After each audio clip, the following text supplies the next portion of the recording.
You're listening to Cooper Talk. Welcome to Cooper Talk. I'm your host, Steve Cooper, and remember, I'm only as hip as my guests.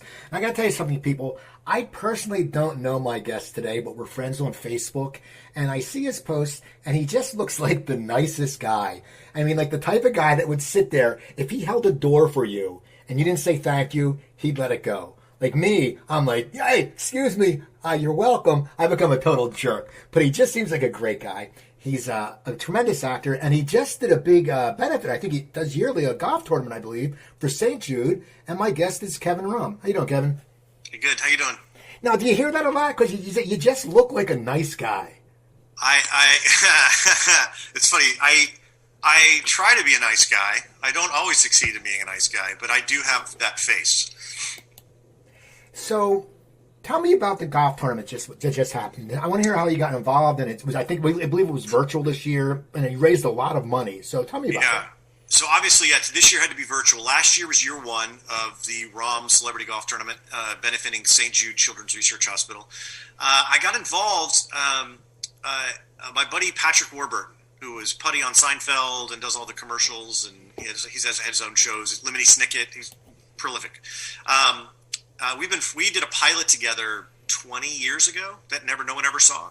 And so we've been friends for a long time, but he's been doing a charity tournament for St. Jude golf tournament for 10 years now, and I've been going for 6 years. And the guy who runs it, his name is Clark Rainey, and he called me about 2 years ago and said, okay, we want to do an East Coast version of this. We want you to be the namesake. And I said, okay. And obviously everyone else up to R and his Rolodex had passed, and so I said I would do it.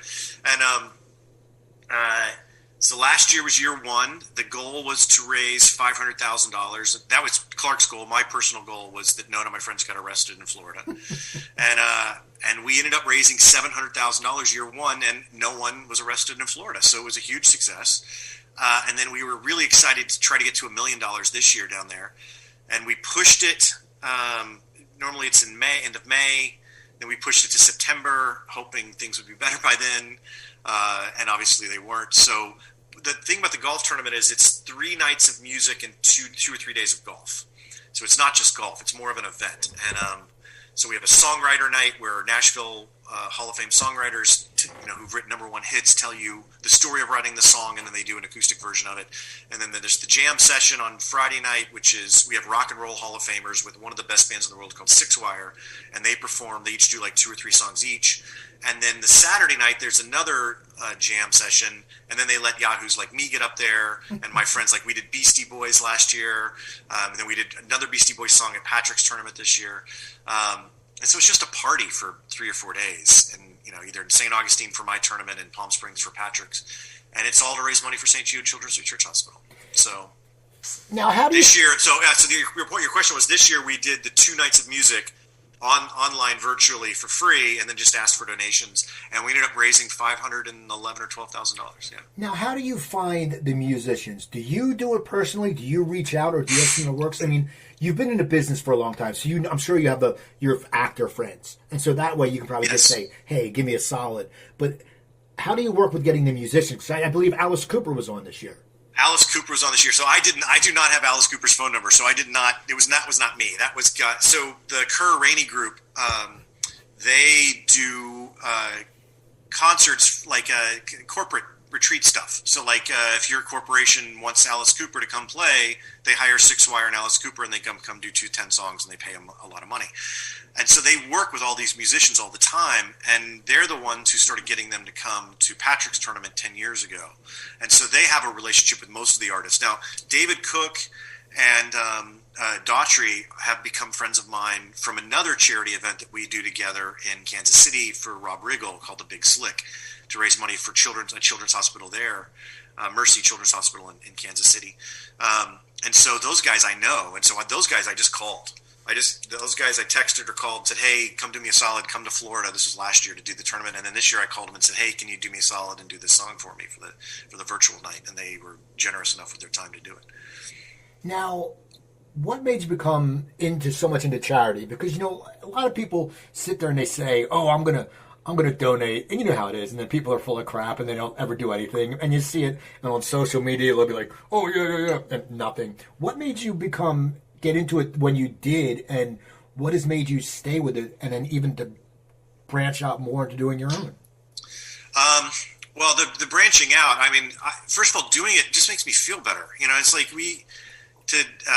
it's kind of a selfish act on my part, because you take your ego out of the mix for a little bit, and it's not about you, and it's about you're there to serve a greater purpose, a purpose greater than yourself.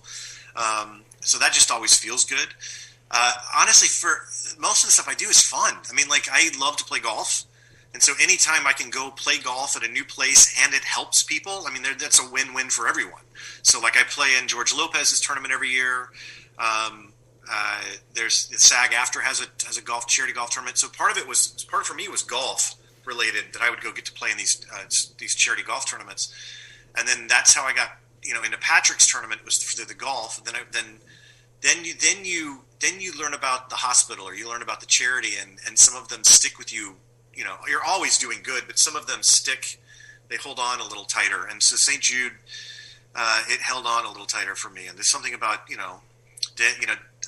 Danny Thomas was quoted as saying that, his mantra was, "No child should die in the dawn of life." And that's just, I feel like it's not a bad mantra to have, the fact that you're trying to help kids, who are innocent. But I'm lucky that Clark, who runs Patrick's tournament, and I became friends, and we started playing in tournaments together, separate from charity stuff. And then it was his idea that my name was on this tournament, so I owe that to him.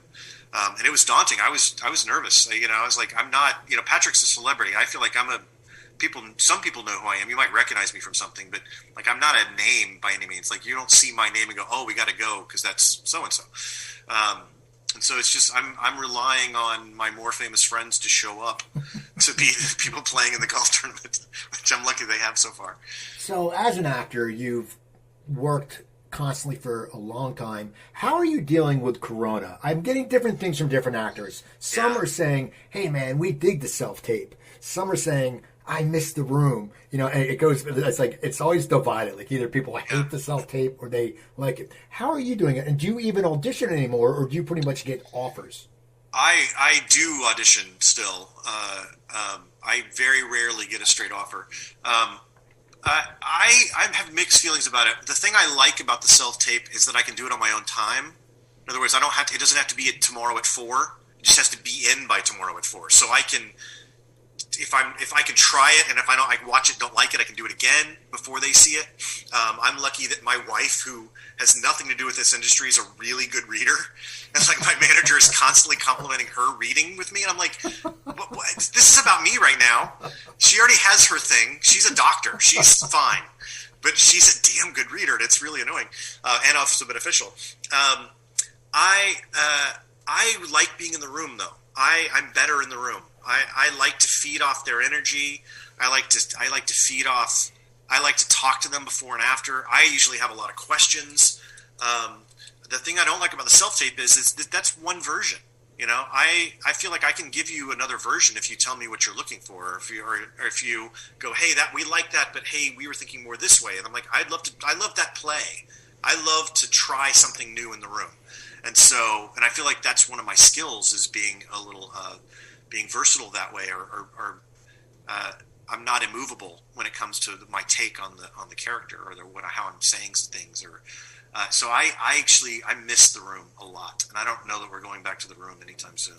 It is crazy when you think about it. Even just like sets now, I had someone on, I had Brooke Smith on, who's shooting a show in Vancouver, and she said, you go up there and you got to quarantine for 2 weeks. But then I know someone who lost the guest star role because they didn't want to say, "You quarantine, we don't want to pay for your quarantine. We'll use someone local." I mean, it's just it's a weird time. I mean, where do you see the industry going in the next 6 months to a year?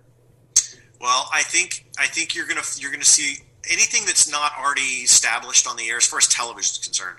At least anything that's not already established on the air is going to have a hard time, or without a huge name attached to it, just for anyone to take the risk. You're going to see a lot of things shot differently, I feel. There's going to be less crowd, no crowd scenes. There's no big party scenes. A lot of one-on-one scenes from across the room. A lot of long lenses. it'll be interesting to see how everyone, like obviously a show like Grey's Anatomy can play into it. They're at a hospital, so everybody's wearing a mask. That makes sense. Same with Superstore, which my buddy Feldman's on. They're gonna lean into it because they're frontline workers. But I feel like it's gonna give everyone. It's gonna make the box smaller to play in, right? Which is can be artistically interesting. Like my buddy John. I did a movie once with my buddy John Pudge, and he wrote a movie based on certain criteria. And so like that kind of frees you in a way. Like, here's the box we're going to play in. We have to have everything in one truck. We're going to shoot in my hometown of Pennsylvania because I can get all the housing for free. And we have these locations. So let's build something. I feel like you're going to see a lot of that where you build off the opportunity you have. We've been trying to figure out how to do it where you get a script. It's like what my buddy Clayne Crawford did last year before Corona. They went to a small town in Utah and shot a 3-hander with a very limited crew. And it's like, I feel like you're going to see some of that where you take, and also Thomas Lennon is doing that with Reno 911. They took everyone, they quarantined together and rehearsed together during quarantine, and then they're going to stay in that bubble and shoot. And so that's going to be harder in television. I think it's going to lend itself more to film. Now, do you think, and I guess this is just from it's your profession, but if you were to do a show and you weren't to wear masks, I don't think the people who watch it would be too pissed off. Like the character like Superstore, if they didn't have masks, I think people would be okay with it because it's like it's still an escape. It's still TV. There's that blur. Right. What do you think? I mean, do you think people? Well, I think. Look, you're gonna. I feel like at this day and age, you're gonna piss off one side or the other either way. I feel like yes, it is. As long as they're being safe. It's like I wasn't upset that basketball players weren't wearing masks because they had a good system in place. They were being tested. They were in a bubble. We knew it was safe. I feel like if it was flaunting it, and they didn't have a testing system in place, and if the crew wasn't wearing masks, I think we'd have a problem. But no, I want to see people without masks on television because it's an escape. It's escape. You want to see the story, and if the mask helps tell the story, I don't have a problem with that. I remember I was on Judging Amy years ago, and my character was a doctor, and we were doing a scene where I had to do a surgical procedure in the operating room for the first time, and they wouldn't let me wear a mask.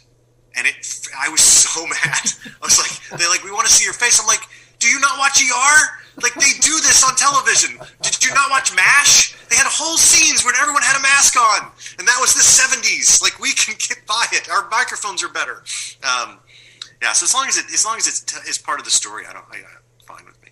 Now, how did you get into acting? I know you grew up in Texas. I know you went away for a mission for 2 years.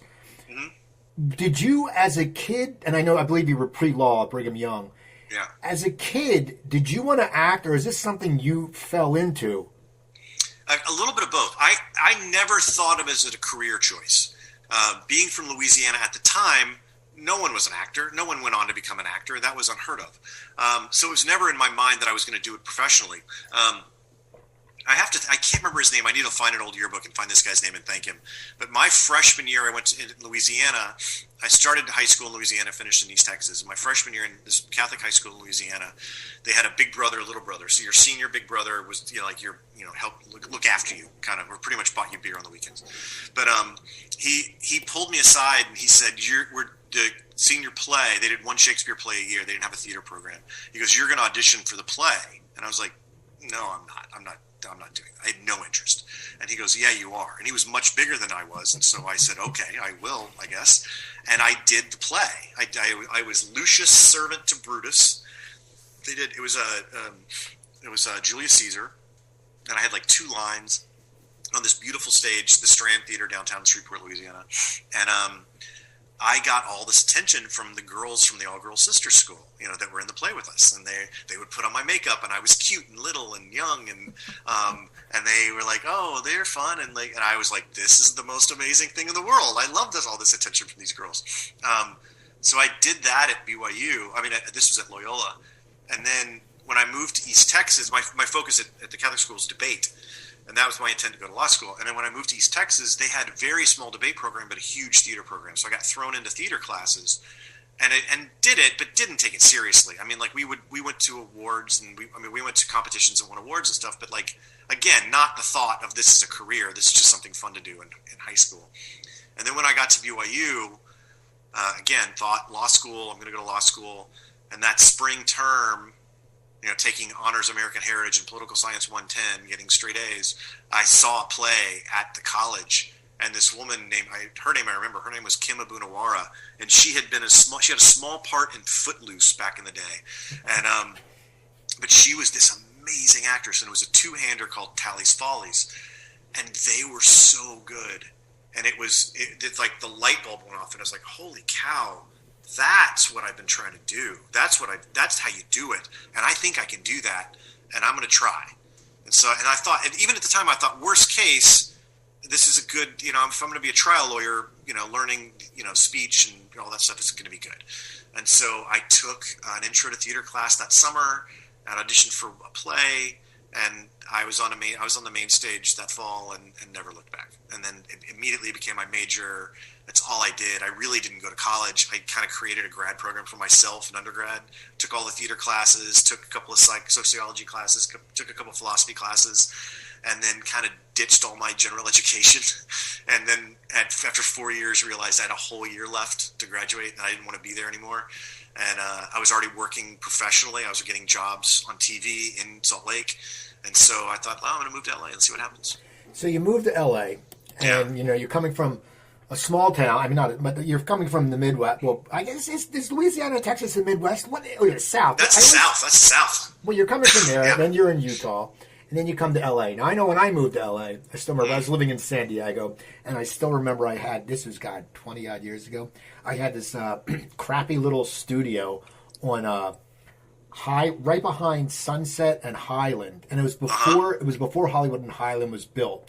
And it was it was on Selma was the street. It was $385 a month for this little studio, and you could walk up. In Hollywood, you didn't want to walk. Like me and my friend would go to this one bar, the Powerhouse, and you didn't want to walk up the street because it's like it was still really seedy. Where did you move when you first got to LA? I stayed on a friend's couch for about a month.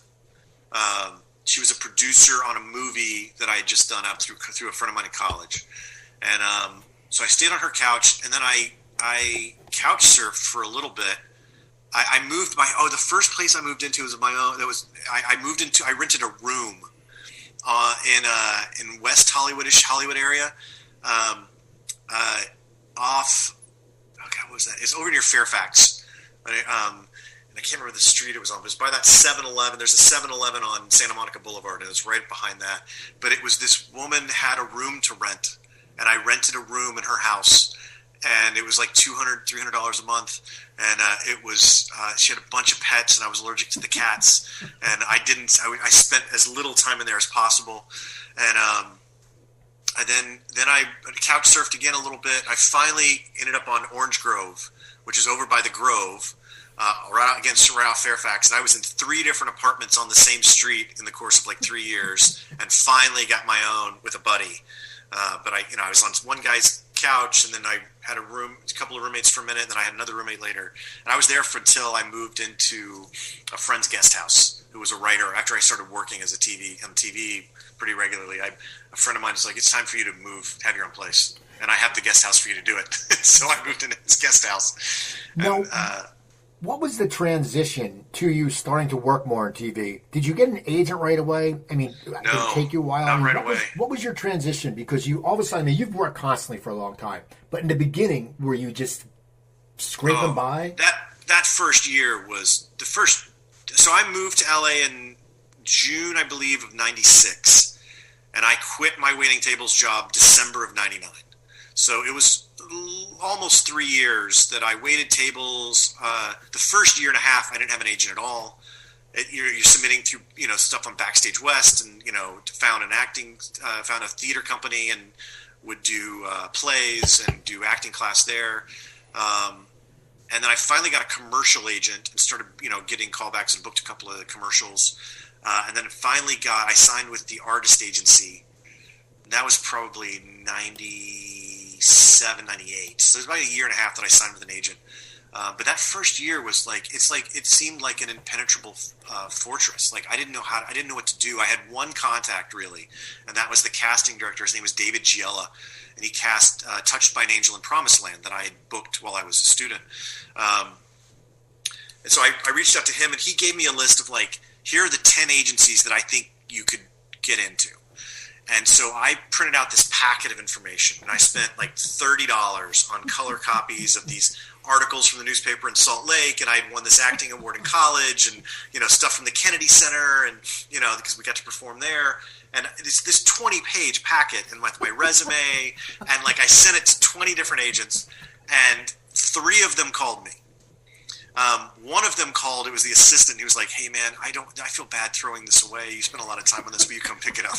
I'm like, "Dude." And then 2 of the other ones, I got meetings with, and when I talked to them, I was like, "Okay, so just for my information for the future, what about the packet? Like, what sparked your interest in me?" And they're like, "What packet?"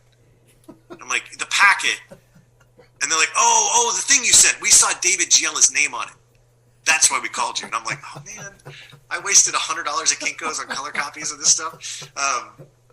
It's so stupid. And then the artist agency signed me, and they had like Tom Selleck and Betty White, and then a bunch of young people. You know what I mean? They had some really established older actors, and then like a bunch of us that were trying to break in. And so a couple of guest spots here and there, Silk Stockings, and Deep Space Nine, Star Trek, and then I booked a pilot, and then did a pilot and 3 episodes of a show, got canceled, and then another pilot in 1 year, and then I was off to the races. What was it? I always talk to actors who they talk about, and you used to do it the same way. Like, they do it very nonchalant. Like, I booked a pilot. Some people have been in tons. Like, yeah, I booked a pilot. But what people don't understand is, so many, like, that's like the goal. And you talk to certain actors who have done like 15 pilots, and they sit there. Now, when you book that pilot, what is going through your mind? You're a younger guy. Are you sitting there going, if this gets picked up, my life's changed? Do you think about that? I mean, does that get into your absolutely, head? Absolutely. You have to say, first of all, yeah, so the way the pilot system works is my first one's an interesting story. Allison Jones was casting it, who I love, and it was for Mitch Hurwitz, who went on to do Arrested Development. And it was kind of a baby version of Arrested Development. Joe Kleberg played my mom, and Jeffrey Tambor played my dad. But when I went in to read, I was no one. Like, I barely had a resume. I had tape. I was SAG eligible. But, they didn't know who I was. I hadn't done anything in L.A. And I went in to read for it, and they'll read 200, 300, 400 people for one role, especially if they can't find the thing or nobody's signing on for it.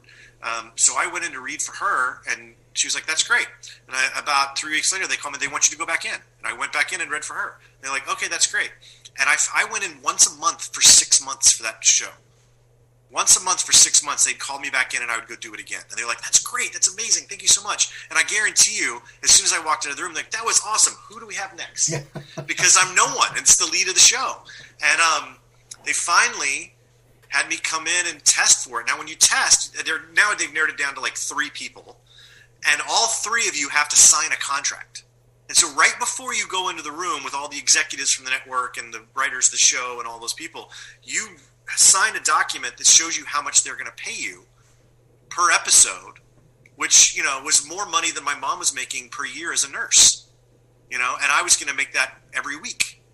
And so you start to see, I had student loan debt, and I was still waiting tables, and I needed to make my shifts, make sure I make my rent. And it's like, that's life-changing, potential. And absolutely, a couple of times it got in my head, and a couple of auditions for tests for pilots I blew because I needed the money, and I started thinking about that as opposed to the character or what I was going to do in the room. But luckily, that one I booked. I got that one, and I've done a bunch that didn't go, but that one went a little bit and put me on the map at least, which got me in the room for other things. How do you sit there mentally when not now, but back then? You said you booked a bunch of different pilots.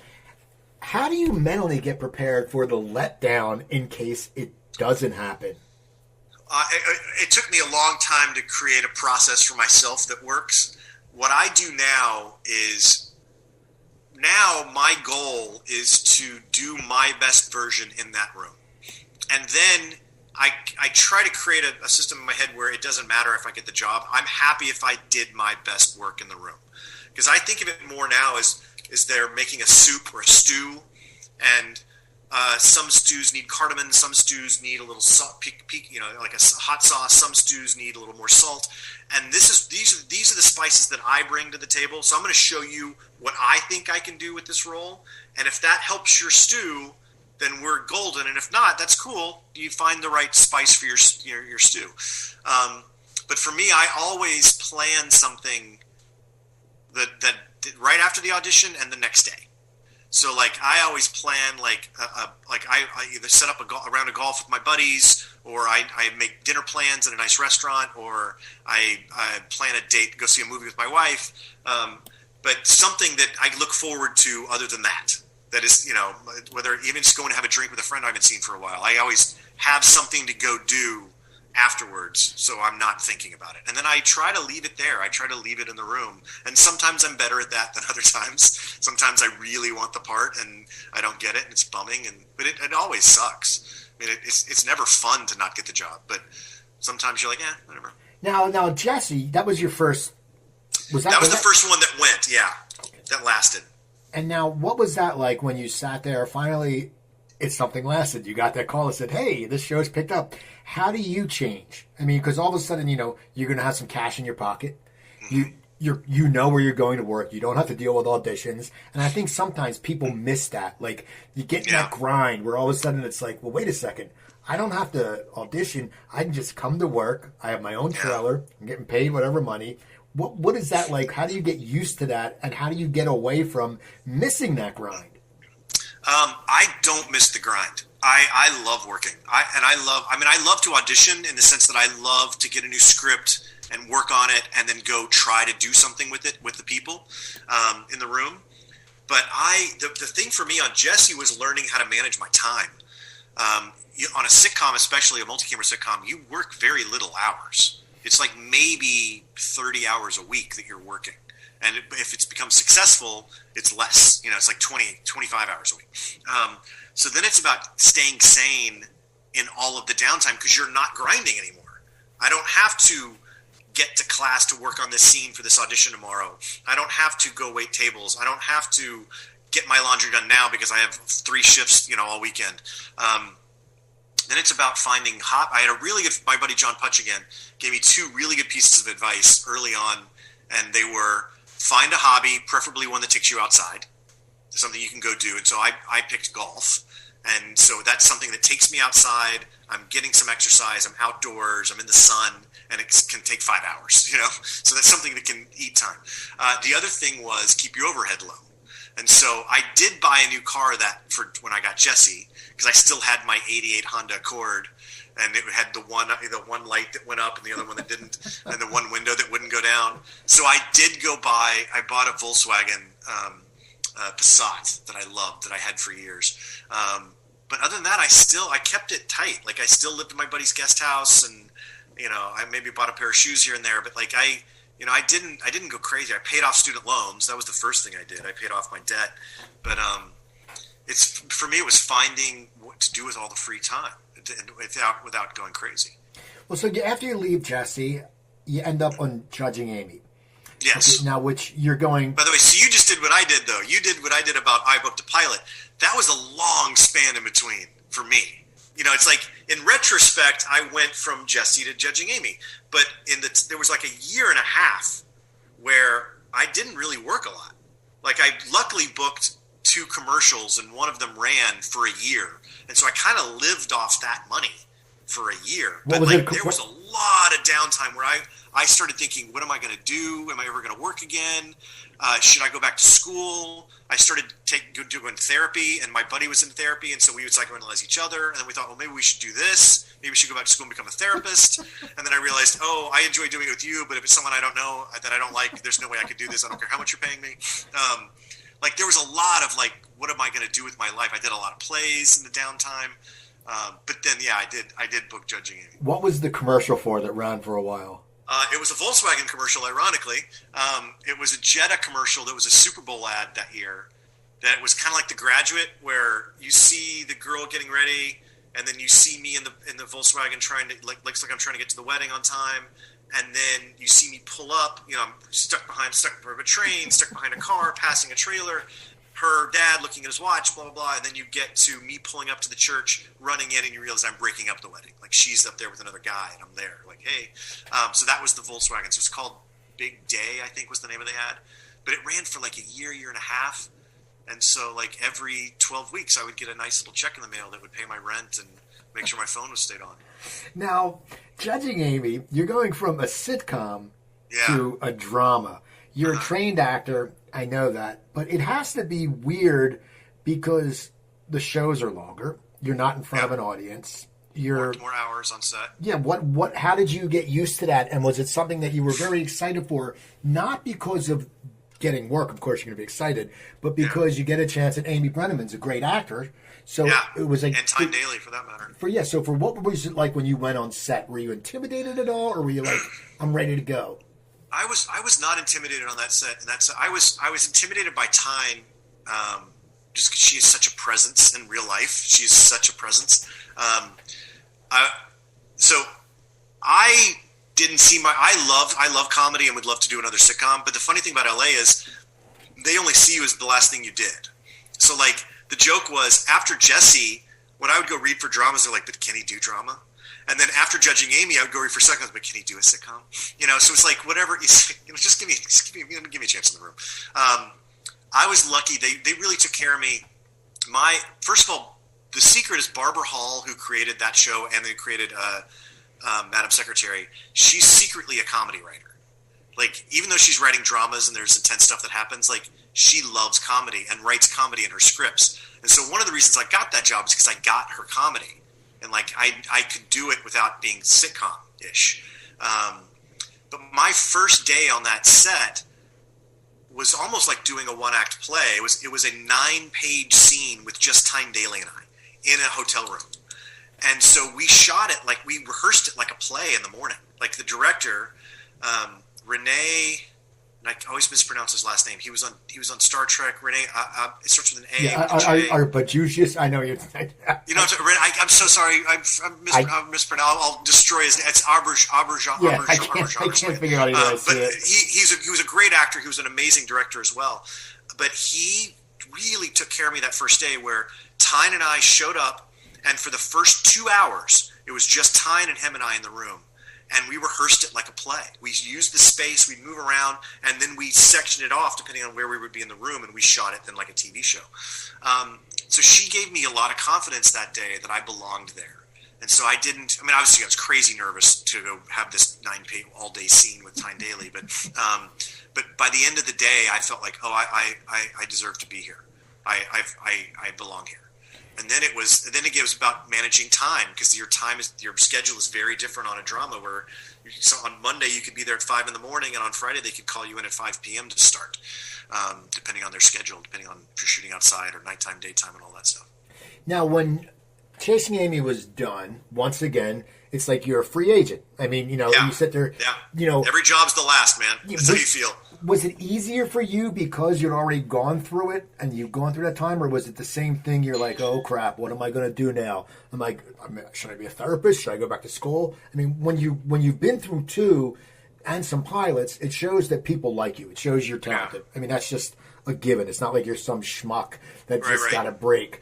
I mean, after that, were you sitting there? Were you just happy to get work, or were you really hungry for a series?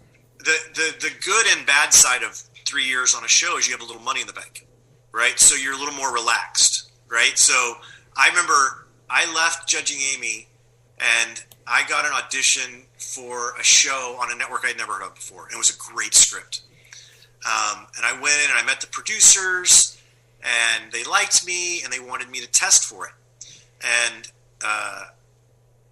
then they came back, and it was 10 or 12 episodes at half my pay that I was used to on Judging Amy. And so it was really a fourth of the pay that I was going to make, and I was going to be and I was like, guys, I'd love to test for this. I really like you. I really like the project, but I can't. I'm going to, pilot season's around the corner. I'm going to get my own show. That's next. I was so cocky. I was such an idiot. I was like, but that's the next step. I'm going to get my own show in January. So this was like November. And so I didn't test for the show. That show was called The Shield. And I did not even test for it because I thought I'm going to go. And I did not get my own show. So there was another couple of years there. Like I said, the good part of it is I had money in the bank, but the bad part of it is that I had money in the bank. So I didn't have the drive I had before of I have to get a job. The good part of that is you become a little more picky about what do I want to do now? What's the project I want to work on? As opposed to I'll audition for anything because I have to work. But then there's still downtime. There was about, I booked a pilot or two. I booked a pilot for every year for the next couple of years. And a couple guest spots here and there and an indie movie here and there. But I think the next big one was, Mad Men was the next big thing.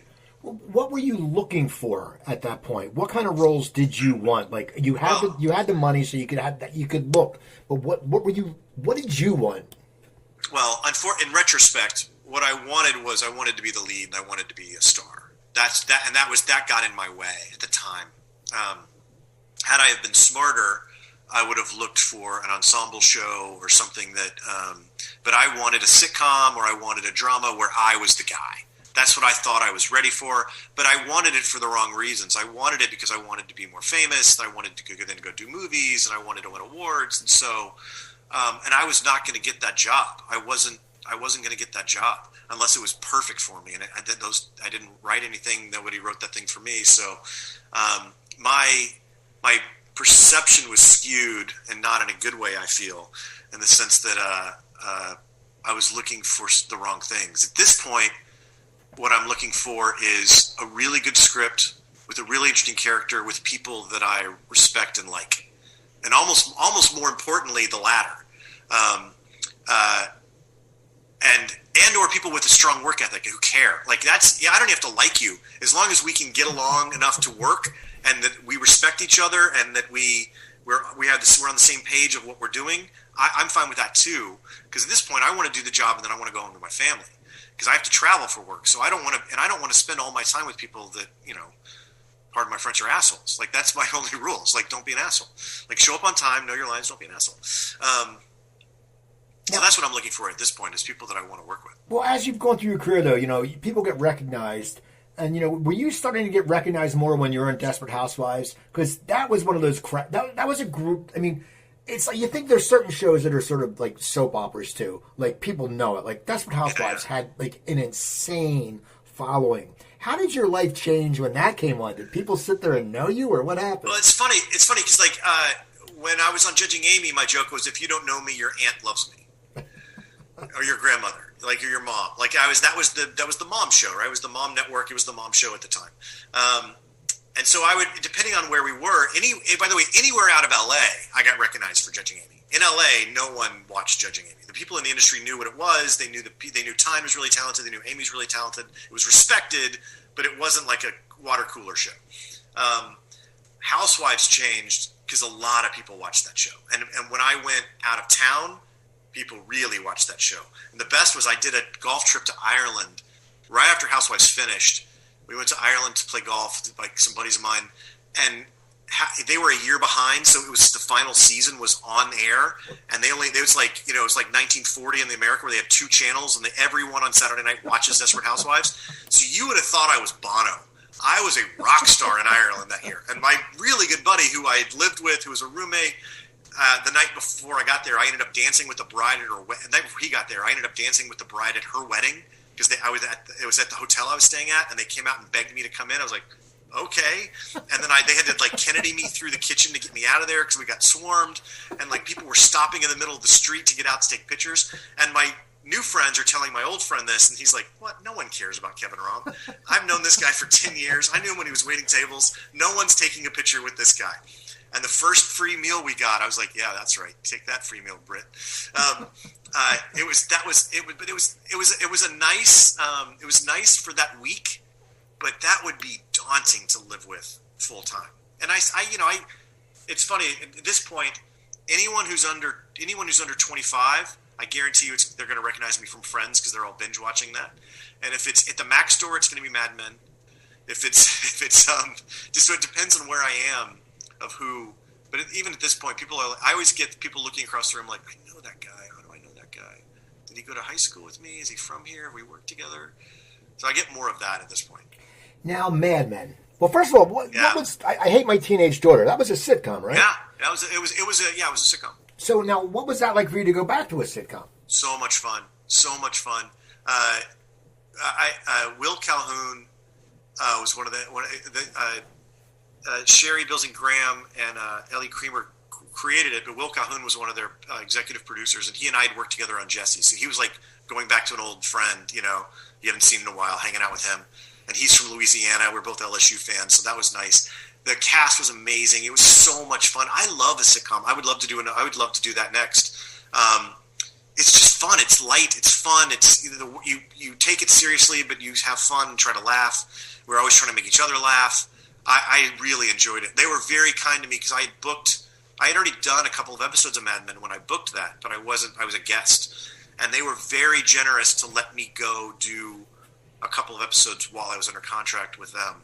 And then, of course, that was the first time in my career that I was okay with the show getting canceled, because I had already been told that if that show gets canceled, they want to make you a regular on Mad Men. And obviously, you want to be a regular on Mad Men.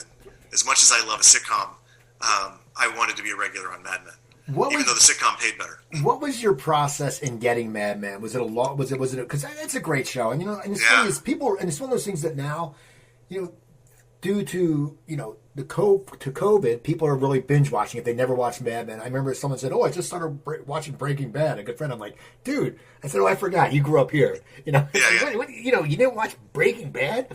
But what was your process for getting Mad Men? Now, what season did you go on? I believe it was 4. So it was already season 4. It was already acclaimed. It was. Oh yeah, it was. They had won every award.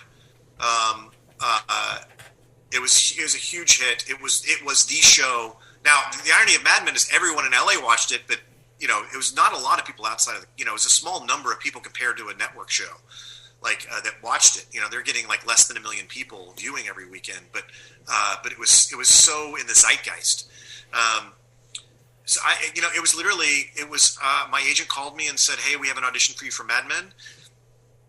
It's possibly 3 episodes," is what they said at the time. No money. They're not paying. They're paying very little. And no one cared. That's why they could do it, because everyone wanted to be on the show. And so the thing about Mad Men was Matt Weiner was very big about no one knowing what's happening in the future or what's happening. There was no photos, no tweeting or Facebooking of any of the information. It was all top secret. You couldn't get the whole script. You had to go sit in a room and read it and give it back to them.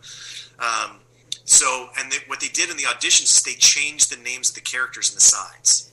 So one of my audition scenes was the scene with me and John Hamm in the Benihana when I show up with my wife and he's there with the date, and I give him a hard time about Honda. And in the sides, they had changed his name. They hadn't changed my name, but they changed his name. So you don't know. You kind of have to figure out who you're talking to. And I guessed correctly that it was Draper. And so I feel like half the people that read probably just didn't have all the information. I just got lucky with my guess. But it was, I went in and there were probably 20 other guys there reading for Ted Chaough, and you recognized 15 of them. People you either knew their name or definitely knew their face from TV. And I read in front of Matt, and he gave me a note, and I did it again. He goes, "Okay, that's great." I said, "Okay, thanks." And I left, and then they called me like the next day, and I booked it. And that was nerve-wracking. Showing up on that set was a little nerve-wracking, but luckily I had worked with Slattery on Housewives, and I had worked with Jay Ferguson on Judging Amy. So there were 2 faces in the room that were friendly, familiar faces. And Slattery is he's such a good guy. He's like, "Hey, Rahm, come here, meet John, meet Lizzie. You already know Matt." He's like, introduced me to everyone, made me feel welcome at the table read. And then Jay and I glommed onto each other because it was both of our first episodes on this huge show, and both of us wanted to be there and excited to be there. And so it was just it was so much fun. It was so exciting.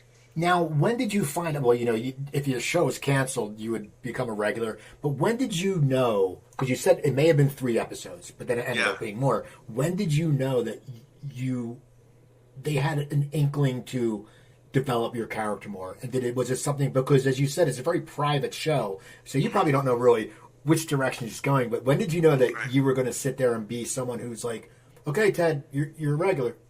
There was the scene. I was still a guest. There's a scene at the end of season 5, I believe, because I think I became a regular season 6.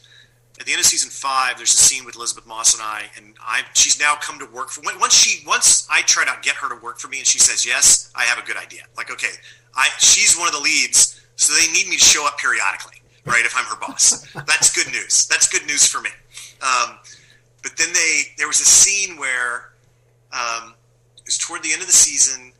And it's New Year's Eve. I'm in a tux, and she's working late. And I walk by her office before I go to this party, and she's looking at footage from this commercial, and she wants me to look at it. And we're both looking at it closely together. And the director was like, "When you look up at each other, just look at each other longer." And we're like, "What? What does that even mean? I don't understand why you'd want us to do that." And he was like, and then it dawned on us, they're setting something up for a relationship. And then I was like, yes. Yes, Rahm stays on the show. Rahm stays on the show. Now, when the show ended, of course, when you're off, you have to go find more work. But what is it like when you sit there? As I always say, it's like you went in as like a rookie going into it's like I always compare it to like playing for the Yankees back in the day. Like all of a sudden you're sitting there and you look next to you and there's Jeter. Okay. Yeah. And then all of a sudden you've won World Series. Now it's done. Now, do you sit there and do you prepare yourself that it's been an honor to work there, but you know it was amazing writing, amazing. It's an award-winning show. How do you gear yourself to go out? Because you're going to probably audition for some stuff that's sort of schlock, but you want to work. Yeah. Well, luckily for me, right as we finished Mad Men, we had already moved to. My wife and I had already moved to Sacramento that last season of Mad Men for her job. And so this was going to be the first year I wasn't in LA, that I didn't have a job, that I wasn't living in LA and don't have a job. And luckily we got pregnant. And so my daughter was born in September. And so we had moved into a new house in Sacramento. We'd sold the house in LA, bought a house in Sacramento. We were getting the baby room ready and baby's coming. And so my focus was on that. And I literally called my agent and manager and I was like, okay, look, my daughter's due in September. Let's just don't call me for the rest of the year. Just give me the next couple of months to be at home, to be a dad, and then I'll be ready for pilot season in January, February. And so I was planning on just not hearing from them for a while. And then I got a call that Carrie Aaron, who I had done a pilot with a couple of years prior, that she wanted me to come do an arc on Bates Motel that shot in Vancouver. And I was like, oh man, I'm having a baby and I don't, my wife's having a baby. I'm going to be, but I'm going to be here. I was like, I don't know. I can't be gone that long. And she was like, look, this is the story arc. We're going to literally fly you up. You're going to work 2 days at a time and then we'll fly you home. And I was like, okay, well, that's just like a nice little vacation from not sleeping all night. And so that was one of the few offers that fell into my lap that way. And I got to work with Vera Farmiga and Carrie Aaron again. And that was a joy. I mean, that was just like a nice little respite. And then that next year, pilot season, I think was when I booked, I don't think I booked a pilot that year. I think it was the next year was Lethal. Now, when you ended up on Lethal Weapon, that's shot in L.A. Were you still in Sacramento? You're still in Sacramento. How are you? And I always wonder, do you have to pay for your own place, or does the company pay for your place? How's that work? It depends. So, when I was on for the first 5 years of Madam Secretary, I was a guest star. So they were in charge of my travel. They would fly me out, put me in a hotel, give me per diem, and pay me a smaller amount of money. Sometimes less than they were spending on my hotel and my airfare. But so that they're in charge. Once you become a series regular, they give you there's a fee that it needs to go up, but it needs to be prorated depending on where you're going. But they give you a moving stipend, and then you're local. Then it's up to you. So in LA, it wasn't bad. The stipend was enough for first and last and deposit on an apartment and a couple of plane tickets, right? But then, so I got an apartment, furnished it, and then I would fly myself back and forth or drive if I needed to. So I would fly Southwest. It's an hour flight, Sacramento to LA, Sacramento Burbank, and I'd fly down on Monday and work and fly home on Friday, like a commuter. What was it like on Lethal Weapon? Because that's a network show. You could just come off Mad Men, which, I mean, AMC's a network, but it's not. And what was it like shooting that? Is that the one where I'm trying to remember. Oh, no, that was another show where the lead got fired. Or was that Lethal Weapon? That was the one. Okay, I wasn't sure. Now, what is that like? I mean, can you feel? I mean, I don't know if you can talk about it, but can you feel animosity? Can you feel the set? Because Mad Men, I'm sure, ran like a smooth machine. I'm sure on the other shows you did too. People say there's certain things, but when there's a problem on the set, or I mean, does it affect your work? And does it sit there and do you feel like you're walking on eggshells? Yes and no. You definitely felt it. There were days when it was great. There were days when it was lovely.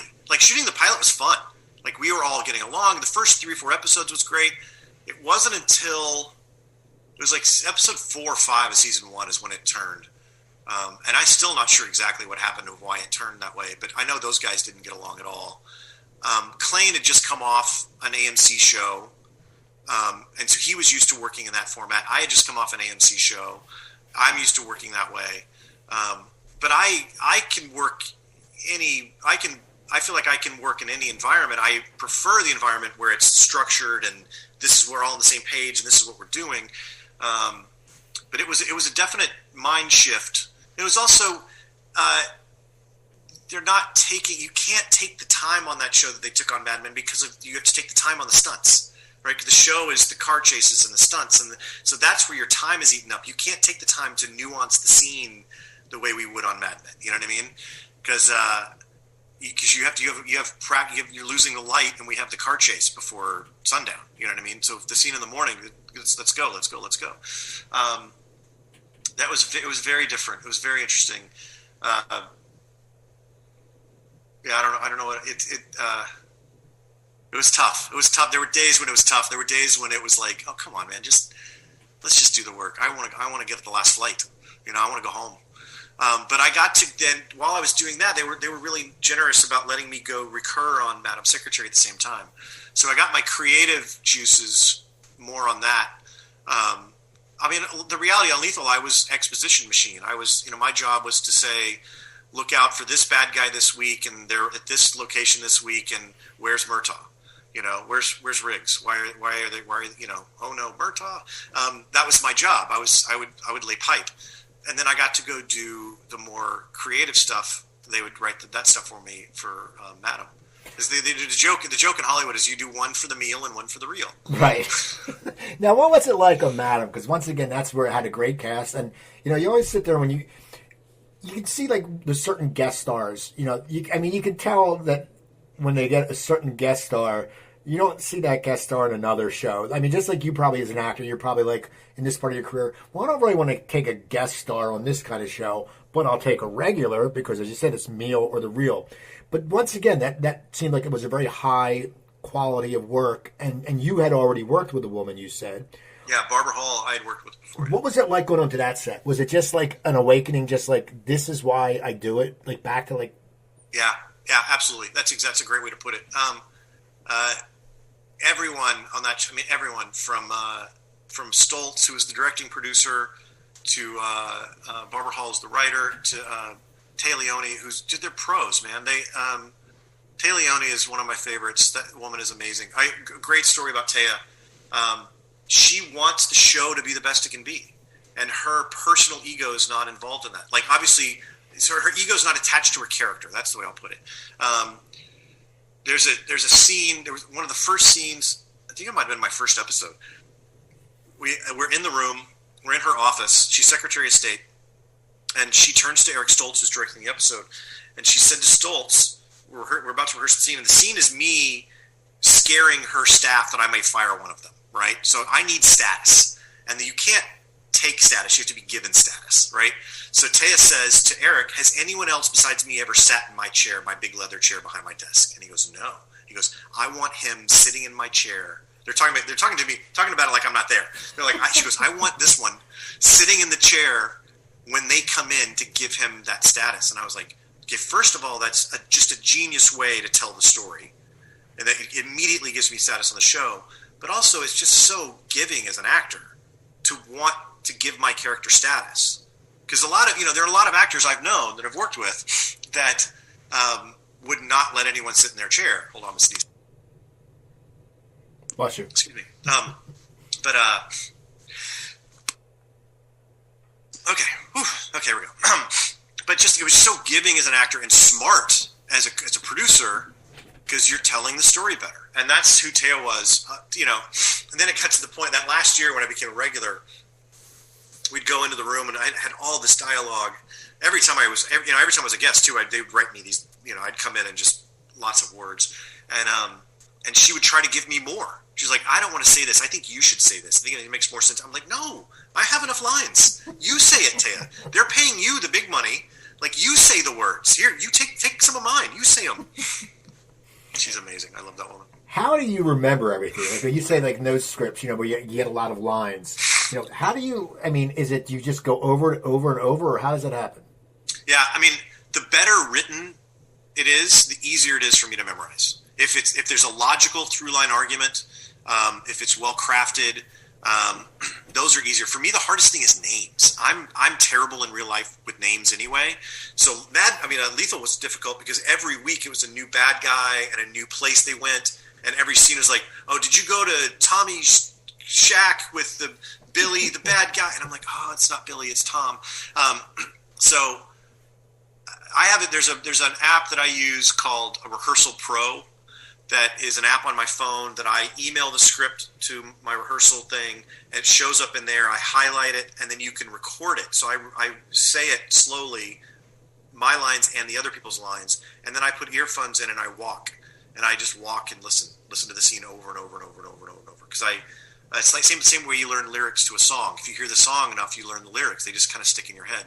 And so that's my process of learning the lines. So what's coming up in your future? Madam Secretary's done. What's, you're up in Sacramento. I'm sure when you leave today, you have to go get your kids from school. Well, at 3:00, I got to go pick up my daughter at school. Right, that's my job today. I have to prep dinner. I got to, sweep some floors. So got to beat the rugs. So what's going on?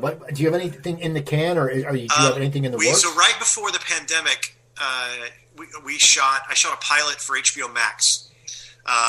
That was really, I can't wait to see it. It was so much fun to shoot. Jordana Spiro plays my wife. Sarah Raquel Jimenez wrote it, and it's really good. HBO, I'm not sure how much is public. I believe it's public that they passed on it. HBO passed, but there are some other people that are interested in. My dogs are going to bark in a second because my wife's going to walk in the door. Right. That's my dogs. They'll be quiet in a second. Okay, Grace, that's good. Thank you. We see her. They're a big name producer. I don't know if I'm allowed to say, but a big name producer in Hollywood has seen the pilot and really likes the pilot and is now trying to shop it elsewhere. So they're still trying to sell it somewhere else. Who knows if that'll happen. And then I've had about 3 auditions in the last month of stuff that I liked that aren't moving forward. But so things are starting to. At least I'm getting auditions again, and then cut to hopefully by February we'll be auditioning for pilots again. We'll see. Well, that's awesome. I want to thank you for taking the time. Of course, I like your work. Now, I know I'm friends with you on Facebook. Are you on Twitter or Instagram? Yeah, I'm on Twitter. And by the way, I'm sorry, I don't know how long ago you sent me the message on Facebook. I got rid of Facebook Messenger on my phone like a year ago. And so the only time I see messages on Facebook is when I open it on my computer, which is very rare. And so I don't know, I just randomly opened it the other day and saw your message like, yeah, sure, I'll do that. So I apologize it took so long to get back to you. No, that actually, was not intentional. I sent you one like a year ago. And what I do is when I query guests, I give them like 6 months, and then I just sat there and for some reason I said, I think I kept saw your post about the golf tournament. So I sent it to you and then you got right back and I was like, cool. But so what's your Twitter? Twitter is Kevin Rahm, at Kevin Rahm, and on Instagram it's at Kevin P. Rahm. My middle name is Patrick, so I had to put a P in there. Well, people, so go follow him on Twitter. Go follow him on Instagram. Go to IMDb. Look at his work. Go check out. If you haven't seen Mad Men, go watch it. He's very good in it. You know, he's just one of those guys. You know, you don't really like him at the end, but you know. And then check out the romgolf.org. That's all the information for our tournament in Florida. Okay, so people check that out because he's doing great work with charity. Go give to your favorite charity. So follow him. Follow me on Twitter. I'm at Cooper Talk. Instagram at Cooper Talk 1. Go to my website, coopertalk.net. There's over 800 episodes. You can also email me, cooper@coopertalk.net. So remember, I'm Steve Cooper. I'm only as hip as my guests. Don't forget, drink your water, eat your vegetables, take your vitamins, and I'll talk to you next time.